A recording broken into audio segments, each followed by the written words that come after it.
त्यांना लढायची इच्छा नव्हती असे काही लोक शिवसेना सोडून गेले. परंतु याआधीसुद्धा 2009मध्ये सुद्धा आमचा पराभव झाला होता आणि त्यावेळीसुद्धा कोकणातील जनता ही शिवसेनेबरोबरच राहिली होती. आणि त्यामुळे मी असून देत, माझे सर्व सहकारी असून देत, आम्ही उद्धव बाळासाहेब ठाकरेंबरोबर निष्ठावंत आहोत आणि येणाऱ्या काळामध्ये सुद्धा आम्ही उद्धव बाळासाहेब ठाकरेंवर निष्ठावंत राहणार आहोत. निश्चितपणे कोकणात आज काही लोक जरी आम्हाला सोडून गेले असले तरी शिवसेना हा सर्वसामान्य माणसांना संधी देणारा पक्ष आहे. आपण बघितलं असाल की आज जे लोकप्रतिनिधी आहेत ते कोण होते?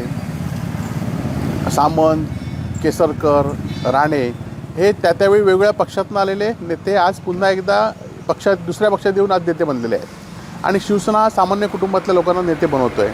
आणि त्यामुळे येणाऱ्या काळामध्ये नवीन लोकांना घेऊन आज कोकणातील नेते भास्कर जाधवच्या नेतृत्वाखाली, रत्नागिरी जिल्ह्यात असून देत यांच्या नेतृत्वाखाली आपण नवीन नेत्यांना घेऊन हा पक्ष उभा करू.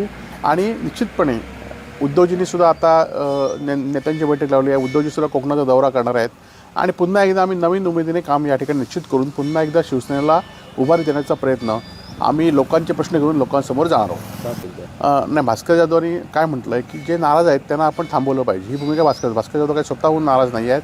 निश्चितपणे येणाऱ्या लोकांना घेऊन भास्कर जाधव लोकांना थांबवतील. ते आज नेतृत्व करतायत आणि त्यामुळे ज्या काही अडचणी असतील त्या उद्धवजींशी बोलतील आणि पुन्हा एकदा आम्ही काम करू.